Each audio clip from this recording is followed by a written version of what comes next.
les filles, j'espère que vous allez toutes très très bien. On se retrouve pour le 3e épisode du podcast et cette fois-ci on va parler d'un sujet qui est très très très demandé. Le sujet ventre plat. Alors là j'ai plein de trucs à vous dire. Je pense que cet épisode du podcast va être assez long. Le podcast sera aussi posté sur YouTube puisque du coup j'ai décidé de poster aussi sur YouTube. Il n'y aura pas de montage, juste une légende et voilà en fait genre on va rester dans le moi-même. Mon maquillage n'a pas coulé. On sait jamais, je vérifie parce que des fois vous savez le maquillage ça coule un petit peu dans la journée et là parfait. Bref, allons-en. Vous savez, le sujet ventre plat, c'est un sujet qui est l'un des sujets les plus polémiques du monde du fitness et je dirais même c'est l'un des sujets qui fait le plus parler. C'est un sujet que très peu de personnes connaissent parce qu'en réalité les coachs vous disent tout et n'importe quoi. Les influenceuses, alors là j'en parle pas. Les influenceuses sous BBL qui vous donnent des conseils ventre plat qui elles ont une abdominoplastie ou des choses comme ça et qui vous ne l'ont pas dit hein. Moi je parle pas des filles qui genre ont eu des problèmes, genre elles ont accouché, elles ont eu un ventre, etc.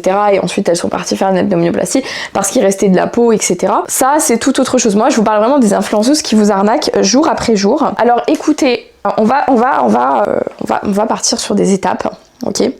Pour avoir un ventre plat, s'il vous plaît, stoppez-moi, mais ces gaines en fait. Vous voyez les gaines là?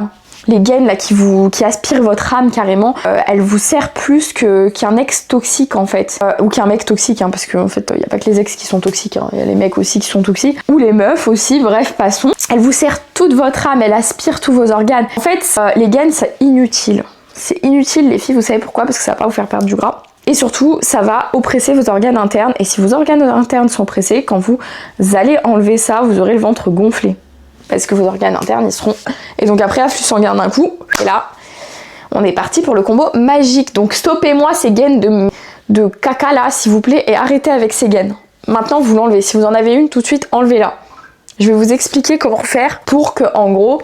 vous ayez un ventre plat consciemment, correctement et qu'il soit plat toute l'année. Alors déjà, un ventre plat, il faut comprendre une chose, c'est qu'il faut vérifier si ton ventre est gonflé, ballonné, ou si ton ventre est ballonné avec du gras, ou si ton ventre est rempli de gras. Donc il y a une grande différence entre ces trois bases. Un ventre plat, ça va être un ventre plat, ça va être un ventre qui va un ventre ballonné, ça va être un ventre qui va être assez gonflé comme si vous étiez enceinte. Un ventre ballonné et gras, ça veut dire qu'il va être gonflé comme si vous étiez enceinte et en plus, vous allez sentir quand vous pincez que vous avez du gras. Et vous n'avez pas forcément de muscles. Quand vous tapez, c'est pas dur. Quand vous contractez, vous sentez pas forcément vos muscles. Et vous avez le ventre qui est juste gras et dans ces cas-là il n'y a pas de ballonnement, c'est plat mais bon voilà, il y a des bourrelets, ça fait des reliefs un peu comme ça, vous savez, comme des vagues, plus que comme ça. Ok, et donc là il va falloir comprendre la différence. Donc quand vous avez un ventre gras, il va falloir faire un déficit calorique. C'est basique, c'est simple. Déficit calorique, ça veut dire dépenser plus que ce que vous mangez ou manger moins que ce que vous dépensez. Je vous conseille de dépenser plus parce que jouer sur la nourriture c'est un peu relou et puis ça peut avoir une grande incidence sur votre énergie, sur votre cycle menstruel. Ça peut être très dangereux. Ok, donc on fait attention à ça. Et pour les ballonnements, nous là on va se concentrer sur cet épisode pour tout ce qui est ballonnement, etc. etc. Ok, tout ce qui fait que ton ventre est gonflé. Je vais souvent bailler dans ce podcast, c'est ouf. À chaque fois que je parle, je baille. On dirait que je m'ennuie moi-même. Genre en mode la go, elle s'ennuie d'elle. C'est ouf. C'est terrifiant, punaise. Faudrait que j'en parle dans un épisode de podcast santé mentale parce que là, vraiment, ça va plus. Donc la première habitude que je pourrais te donner comme conseil, la première habitude que tu devrais avoir, c'est manger lentement et consciemment. Manger lentement, pourquoi? Parce que plus tu vas mâcher, la digestion, elle débute par la mastication. Et d'ailleurs, pour celles qui veulent un programme ventre plat, n'hésitez pas, j'ai un programme spécial ventre plat qui s'appelle BELSI. Ok, c'est un programme qui vous permet à vous d'acquérir des connaissances notamment sur la digestion, etc., éviter les ballonnements. Et aussi... Pardon. Oh purée, non mais c'est relou, je voulais pas faire de montage en fait. Ben je vais pas faire de montage, tant pis. J'en ai marre. Pourquoi je baille toutes les 5 secondes? Bref, donc ce programme-là, il est utile parce que forcément, voilà, il y a des programmes spécialisés, des recettes spécialisées anti-inflammatoires, etc., etc. Manger lentement, ça va être la base, le début de la digestion. Si vous mastiquez pas bien, vous allez faire travailler vos intestins 10 fois plus après avoir mangé. Ok ?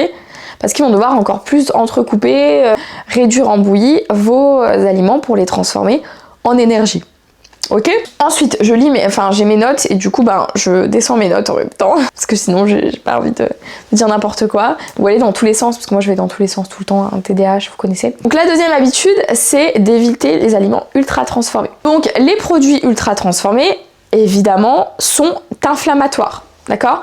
Parce que c'est des produits qui sont remplis de sucre et vous verrez complètement la différence lorsque vous arrêterez le sucre raffiné. Le sucre raffiné, c'est vraiment n'importe quoi. Ça vous fait prendre vraiment souvent que de cette partie en bas du ventre, là en dessous du nombril qui fait chier.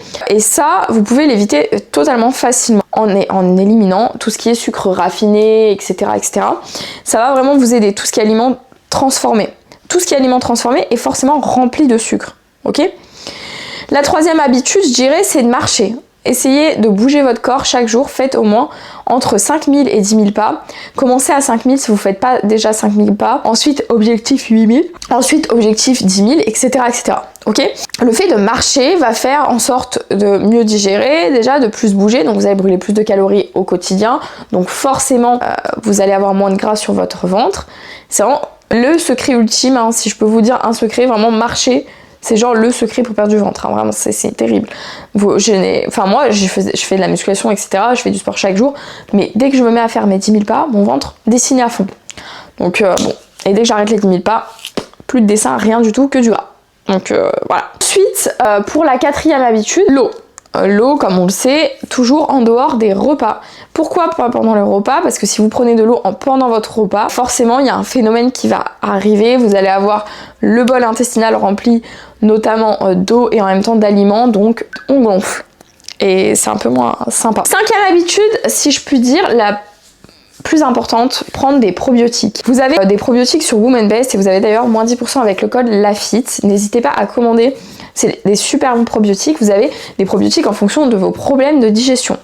Si c'est juste pour entretenir votre flore digestive, votre flore digestive, ou si c'est vraiment vous avez des gros problèmes de digestion, et là ils sont aussi là pour vous aider. Ok, donc moi je vous conseille vraiment les probiotiques puisqu'en fait les probiotiques sont aussi là pour protéger la flore intestinale, faire en sorte que tout se passe bien. C'est quelque chose que l'on a naturellement mais qu'il nous faut en excédent, ok? Parce que c'est ce qui permet la bonne santé du transit intestinal. On va passer à la sixième habitude et tout le monde en parle, le cortisol. Alors le cortisol, vraiment ça a un effet néfaste sur le corps et ça vous fait gonfler. Que ce soit du visage, du ventre ou autre. Ok? Wow. Donc que ce soit du visage ou autre, il faut vraiment faire attention à ça. Et pour le faire, c'est l'hormone du stress. Hein. Et vu que nous, on est dans une société où il y a quand même beaucoup de stress, forcément, c'est compliqué. Et lorsqu'il est trop élevé, il favorise du coup la graisse abdominale. Et dès qu'il va être descendu, ça ira beaucoup mieux. Donc c'est quelque chose de... Voilà, il faut manger anti-inflammatoire pour réduire le stress. Aussi, il faut être en paix, faire de la méditation, protéger sa santé mentale. Je sais que c'est difficile à faire parfois parce qu'on est entouré de personnes qui n'ont pas les mêmes objectifs que nous, mais parfois il faut laisser les choses partir si elles ne sont plus bonnes pour vous, même si je sais à quel point ça peut être difficile. Je suis la mieux placée pour ça. Donc voilà. Faire de la méditation, prendre du temps pour soi, aller doucement, se réveiller avec une routine saine, douce et tout ça pour bien faire diminuer le taux de cortisol et que ça aille beaucoup mieux. Huitième habitude, manger plus de fibres. Alors, les légumes, etc., il faut en manger. Faut pas négliger les légumes, les fibres comme les pâtes complètes, des choses comme ça, le pain complet, la farine de seigle, etc., etc., puisque ça a un impact extrêmement important sur la santé de ton transit intestinal et c'est ce qui va faire aussi que tu as plus de facilité à diminuer, à avoir moins de ballonnement. Ok ? 9e habitude, et attention, on est sur 10 habitudes, donc on est bientôt à la fin. La 9e habitude, ce serait de prendre de la glutamine. Je vous en parle quelques fois sur mes stories, mais la glutamine, c'est quelque chose pareil, tu en as chez Woman Best, avec le code LAFIT, tu as moins 10%. Sachant que là, il va dans la semaine prochaine, ce sera les 10 ans de Woman Best, donc il y aura jusqu'à moins 80% sur plein d'articles. Donc attends peut-être à ce moment-là, et que c'est cumulable, en plus c'est cumulable avec mes moins 10% avec le code LAFIT, donc autant attendre et avoir encore plus de promos que acheter un peu trop tôt. Donc la glutamine va t'aider dans ta digestion, c'est une acide aminé qui est très très importante, pareil pour le transit intestinal, donc je te conseille de faire ça, de commencer à faire ta cure de probiotiques et de glutamine, et tu verras, tu vas déjà avoir une transformation, faire tes 10 000 pas, diminuer ton stress, manger anti-inflammatoire, consommer des fibres, boire de l'eau en dehors des repas, tu vas avoir déjà une grande différence. Et la 10e habitude la plus, je dirais, la plus importante, pas vraiment, la plus complémentaire si je puis dire. La plus complémentaire, ce serait effectivement le fait de faire le stomach vacuum. Le stomach vacuum, c'est une technique de respiration qui te permet de masser tes viscères internes, donc tes viscères, tes organes internes, de manière profonde. Et par contre là sur le stomach vacuum, faut être à jeun le matin, pas avoir mangé. Et puis voilà, c'est une technique qui est très demandée, qui est très proclamée. Si toi tu veux recevoir la technique, n'hésite pas à m'écrire en commentaire stomach, et dans ces cas-là, je t'enverrai la technique. Voilà, je te demanderai soit ton Insta, soit ton mail, soit bref.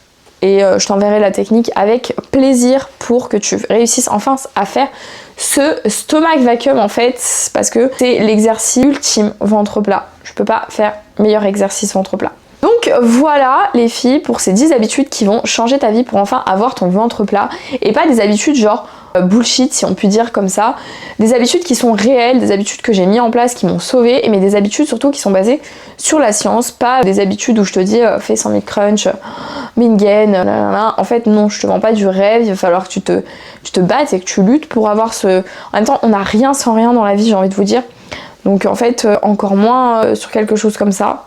Je peux pas m'empêcher de toucher quelque chose, sachez les filles que je suis TDAH, donc je peux pas m'empêcher de bouger, de toucher quelque chose, et encore plus quand je parle, je sais pas quand, bref. Voilà, enfin bref, sur ce les filles, je vous fais de gros bisous et je vous dis à la semaine prochaine pour un épisode de podcast, et vous pouvez me retrouver sur Insta, sur TikTok, sur YouTube, toujours le même nom, Lafitchoune, LA-FIT-CHOUNE.